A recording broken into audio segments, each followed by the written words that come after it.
Welcome, ladies and gentlemen, to World of Wrestling. Today, here to discuss about AEW Dynamite January 6, 2021 event. And I got to say, this show was pretty fucking good.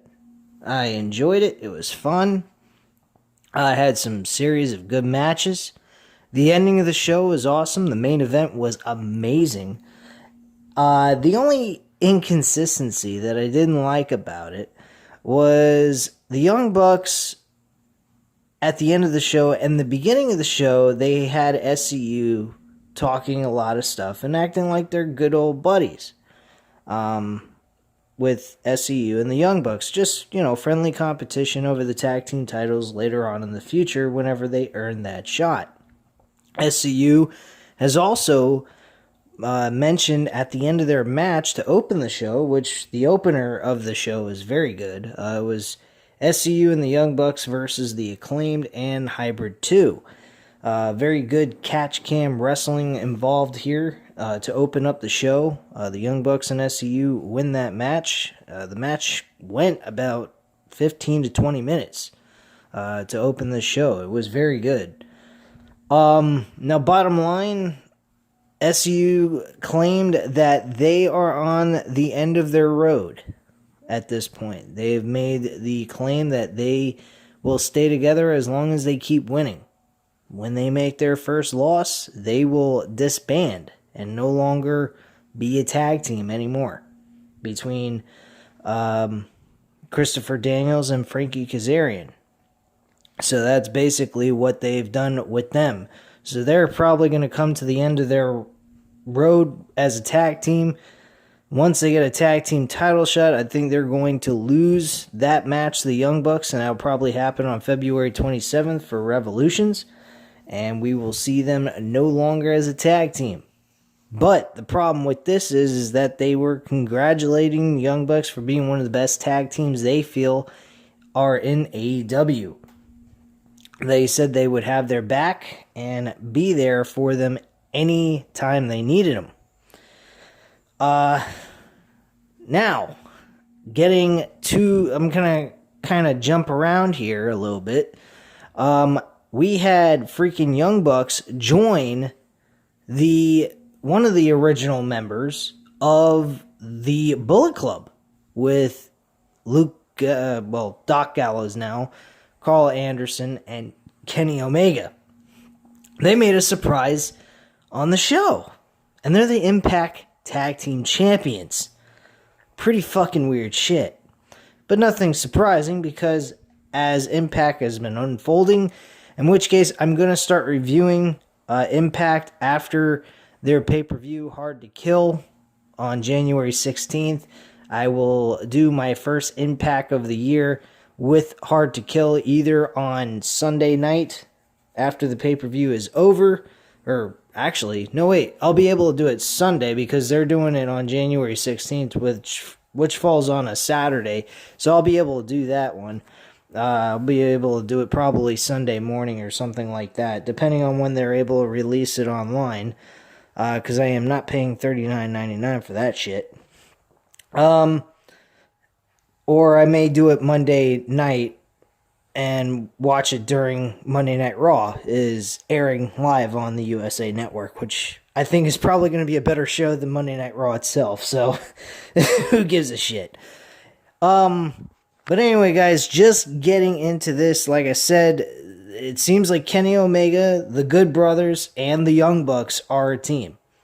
That's pretty fucking insane. The only thing missing is Cody Rhodes at this point, to be honest with you guys. And Hangman Page, but he ain't gonna join up with that group because he's not good friends with Kenny Omega anymore, so. But yeah, open up the show, Young Bucks and SCU versus the Acclaim and Hybrid 2 was a very good matchup.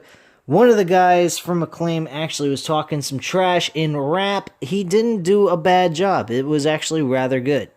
I enjoyed it. So, after that match was over, let's see here. So, from there we had Jon Moxley head out to the ring and gets on the mic. Moxley says fans may have expected him to come out here and cuss up a storm about what happened during his title match against Kenny Omega. He says life isn't fair. Sometimes you're given a bad deal and just take it on the chin and go with it. Moxley says that's when you stand your ground and don't give an inch. Moxley says an appropriate fucking thing.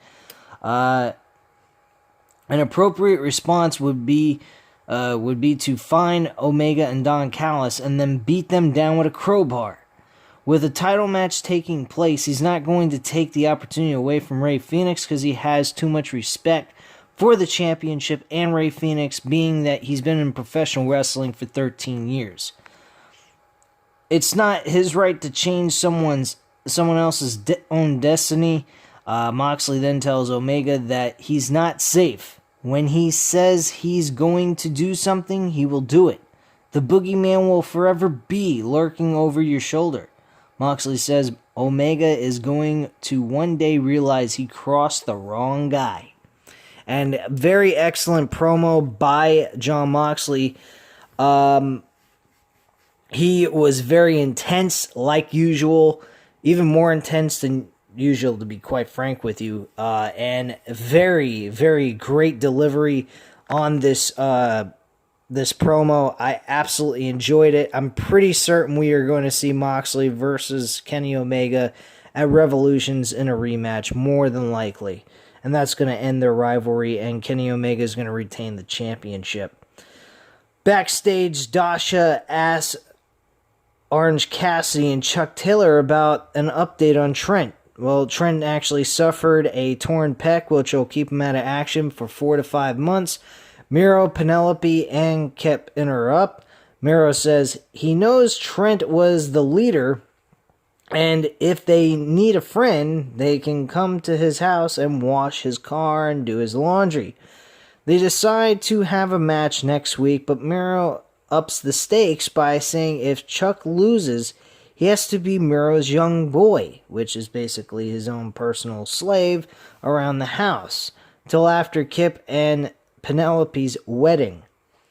And Chuck agrees to it just to be able to get this match taken care of, win the match, and get rid of Miro, which I don't think Miro is going to lose. I think Miro is going to win, causing Chuck to continue to have to be humiliated by Miro and Kip Sabian, more than likely. Warlow versus Jake Hager, very good, brutal, physical matchup between these two guys. Jake Hager did some good wrestling in this matchup. Wardlow was hard-hitting. He did an outstanding job here with Jake Hager. I think these two guys did a fantastic job for the size these two guys are. So you guys got to appreciate what they delivered here. Wardlow actually picks up the victory with an F10 on Hager and got the 1-2-3 at the end. It's a solid matchup by both of these guys. I mean, Wardlow is not exactly your catch cam wrestling aficionado or anything, but he is a decent wrestler overall. For a buffed up guy, he's pretty damn good. I actually would enjoy watching him and Brian Cage go at it one day in an AEW ring. I've actually posed the idea of maybe one day them being a tag team and tearing it up in the tag team division, but I don't see that happening anytime soon, and I don't think they need each other for tag team wrestling. Tag team wrestling in AEW is pretty rock solid, so I don't think that would be a great idea for either one of them, because they won't move up in the rankings within their division, whatever belt they're trying to challenge. So I don't think that's a great idea for them to do probably at this time. But overall, Wardlow did good. Jake Hager has improved immensely since he's went to AEW. He has a character. He has a great gimmick. He is entertaining as fuck. So I have no problems with what they're doing here with Warlow and Jake Hager. Interesting and fun, entertaining matchup overall. So, Team Taz heads out to the ring for a weigh-in between AEW TNT champion Darby Allin and Brian Cage. They actually changed the TNT championship from a red strap to a black strap as a way of creating a new title. They didn't change anything on the design on the plates. They kept that all the same. It's just the color of the strap is what they changed. So nothing extraordinarily big happened here with the belt itself. So the design is remaining the same. It's just the color of the belt that's changed.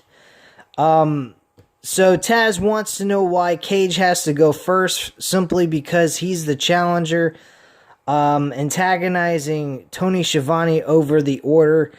Cage eventually goes up and he weighs 272 pounds. Allin goes up, weighs 170 pounds. Taz happens to go ahead and make some nasty remarks saying he weighs 170 pounds. He probably weighs less than that with all the clothes on and the belt and all that other stuff.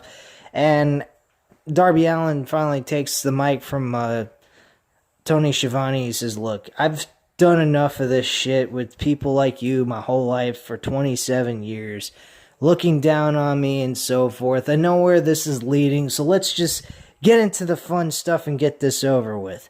And they're about ready to do a 4-on-1 attack, and then Sting comes out. And once again, this is something that is really aggravating me about Taz and the rest of his guys. They have an advantage over their opponents as when it comes to the advantage in numbers, and yet they run away. I do not understand this. And then you got Taz standing on the top of the entranceway while Sting is in the ring with Darby Allin, complaining about how he's sick and tired of Sting getting involved in their business. If you're sick and tired of Sting being involved in your business, beat the shit out of both of them. You still got the advantage over them. That is something that is really pissing me off. It's something that WWE would probably do with, a faction that they're trying to make look like they're pushing, but really are not. This really has bugged me the last couple of weeks. I mean, I've mentioned it, but it's really starting to get even worse because they just are not doing anything. Attack. Who gives a shit if Sting has a bat? You have more than two people on your side. You have 4 guys. You have 2 more guys than they do. So who gives a shit? Fucking kick their ass. Bring a kendo stick with you. A baseball bat of your own. You could go to Chris Jericho. He sits at the commentary table for the last 2 weeks. You could have grabbed Floyd and beat the shit out of Sting with that. I don't know. But this makes Team Taz look pathetic. They don't look tough. They don't look like they're kick-ass. They look bad. And at the end of the day, Brian Cage is going to lose. I don't see Darby Allin losing the TNT championship, quite frankly. That would be really ridiculous to take the title off of him. Now, with all the things that have been showing up here, with fucking Darby Allin and Sting being able to stand tall in the ring without even getting their asses kicked, and them fighting them off and never having to do anything like that. So it really made no sense. Backstage, MJF is playing a role here. He is trying to be a guy that's a team player. He's trying to kiss ass and suck up to the inner circle so they don't kick him out or something like that, or have them implode, because I guess apparently he's looking for a way to have them all stick behind him and turn on Chris Jericho. That's where this seems where it's going to lead, which is probably the best way to go. But why in the beginning of all of this were they making MJF look like a complete asshole to everyone on the team, while he could have just been doing what he's doing now, and that's encourage others to succeed and be better and actually be a team player, which is what he's playing now. So MJF goes backstage where Jake Hager is super mad about his loss, and MJF tells Hager that he should be proud of himself, because at the end of the day, yeah, he may have lost the match, but most people wouldn't be able to make it through a pro wrestling match and come out fine. He did. And he's still undefeated in the octagon of MMA on top of that. So Hager says MJF almost got dropped when he came into the room, but he's cool and gets a fist bump from him as well. And Hager then tells him to head out and let him just calm down, basically. And that's really all there was to that segment. But as you can tell, MJF seems like he's trying to work his way into the inner circle and get the confidence from the inner circle to have his back now instead of Chris Jericho. I mean, it's not fully opened up yet on the screen, but you can tell the pieces are coming into play here, that's what's going to happen later on down the road. Backstage, we had Alex Marvez talk to Jurassic Express about what's next for them. Stunt says the tag titles are next for them. FTR shows up and tells Stunt he's useless, and the other two guys do all the dirty work. Stunt says next week he's taking Luchasaurus' spot and will beat both of their asses. FTR seems to be all for the matchup, and the match is sealed and done for next week. We had Cody versus Matt Seidel with Snoop Dogg. And folks, Snoop Dogg was probably the worst part of this entire show, and he wasn't all that terrible. It's just what he did at the end of the match, which really was fucking disgraceful. He should have never attempted this. But overall, he wasn't bad. He was okay on the show. I didn't have a problem with it. It was just a stunt he pulled at the end of the match. When the match was over, he did a stunt on somebody else where a wrestler got accidentally elbowed in the mouth and knocked down on the floor. And then, actually, I think he might have been punched in the mouth or elbowed in the mouth, probably. I'm not sure. But whatever the case is, I didn't quite catch it. I was kind of looking at my phone, but I did hear that something happened, and I kind of missed it, so I apologize about that.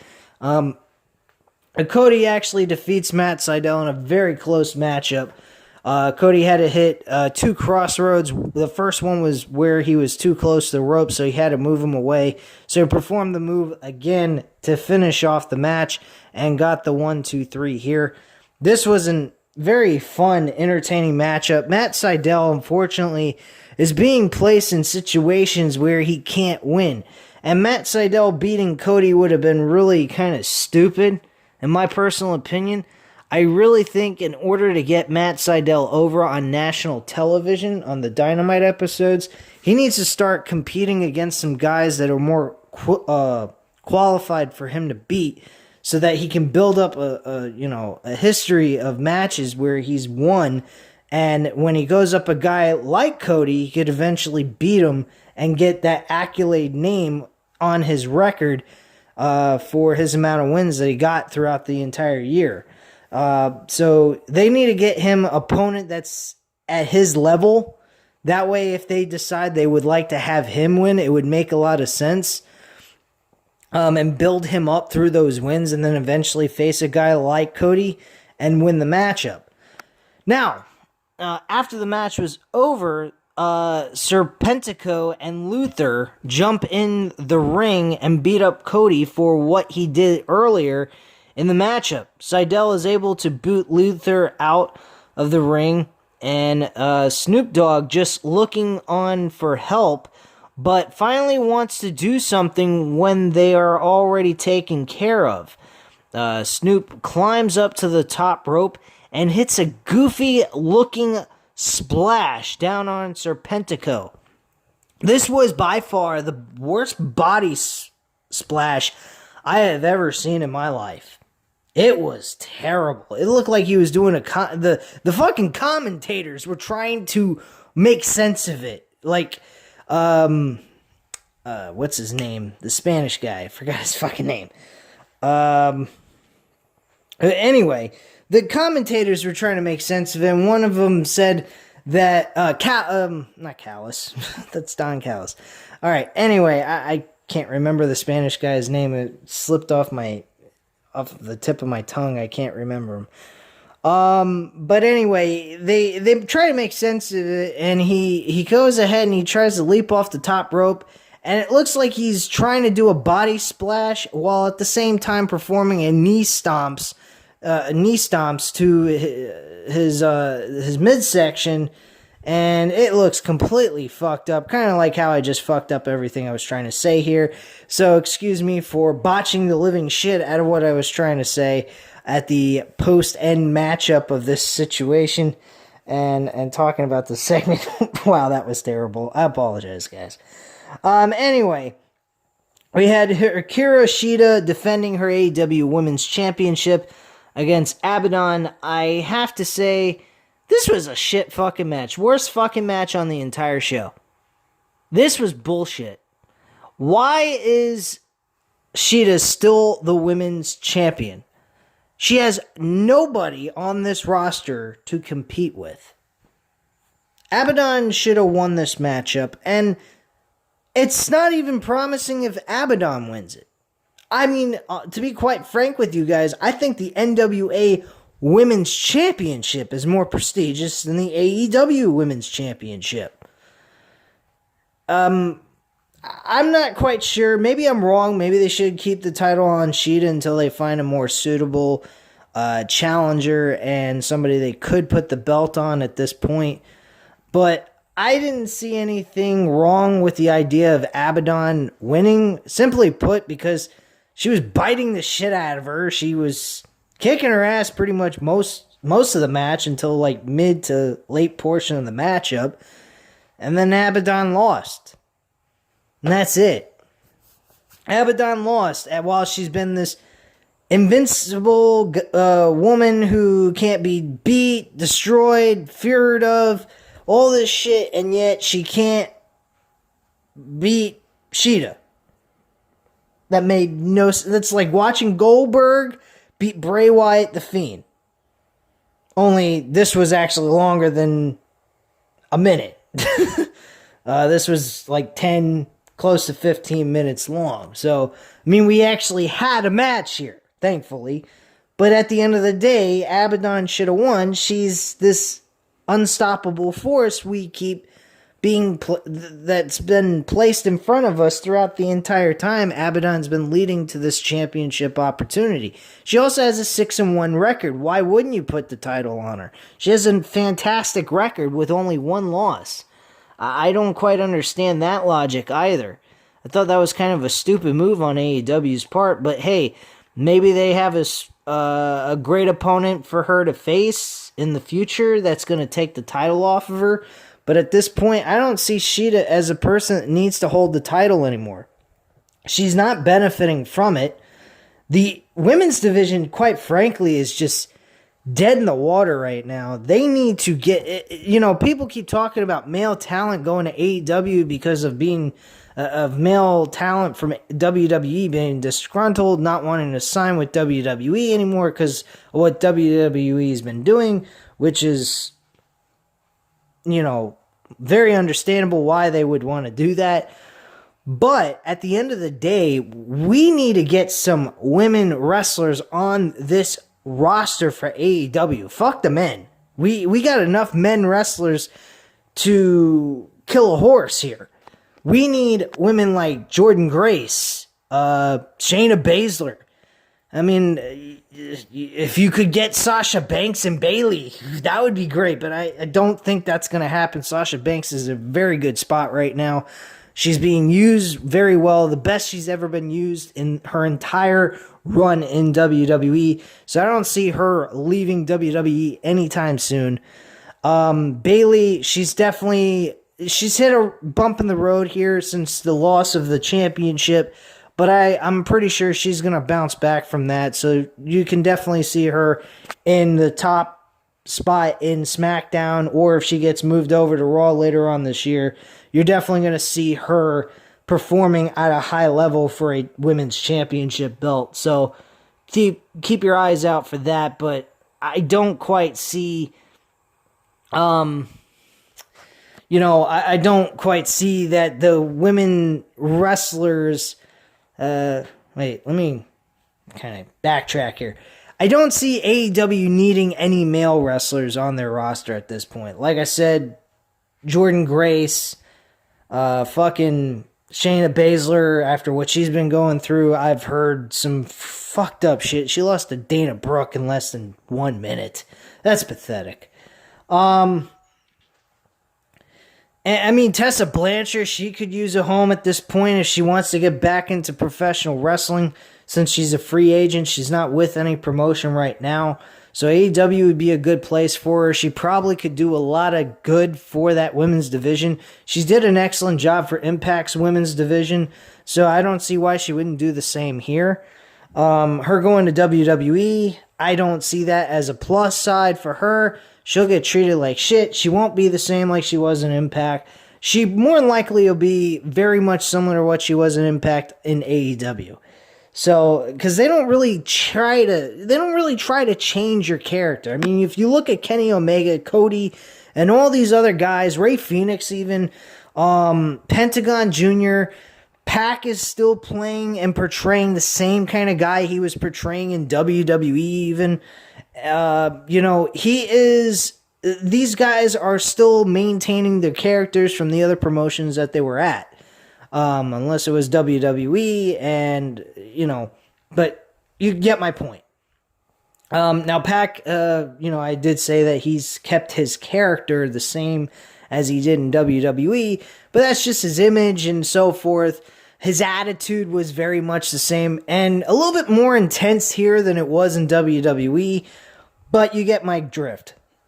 So, the main event came up. It was the World Championship match with Kenny Omega and Ray Phoenix. Awesome main event for that World Championship. This was better than Kenny Omega facing Jon Moxley. Very hard hitting. Great shit. These guys were doing high flying moves. I saw a full Nelson German suplex on the outside. Ray Phoenix tried to perform the frog splash imitating Eddie Guerrero, which was a nice little tribute to him and so forth. Bottom line, this was an outstanding match. If you didn't check this match out, you are missing out. I would highly recommend, if you DVR this shit, that is the one thing I would check most importantly at everything else on this show. Not saying that this show is terrible, because it wasn't. It was a decent show. This match elevated that entire show overall. It went from being an okay show to being a very good show because of this main event. And then the ending afterwards was just outrageously insane. You had the Eddie Kingston and the Butcher and the Blade attacking Pentagon Jr. and Pac backstage, while Ray Phoenix is watching them being attacked on the Titantron. And then you got Kenny Omega and Don Callis getting ready to kick Ray Phoenix's ass. And Jon Moxley comes out with a barbed wire bat. He ends up hitting him with the bat in the gut. And then Carl Anderson and Doc Gallows comes out and help Kenny Omega. And the rest is history. They kicked his ass pretty much with multiple shots with the barbed wire bat by Kenny Omega. The Young Bucks come out. They're trying to get some order here. Get Kenny Omega to calm down and stop acting like a raving lunatic. And then two guys from AEW try to hold him down, Kenny Omega, with the ropes.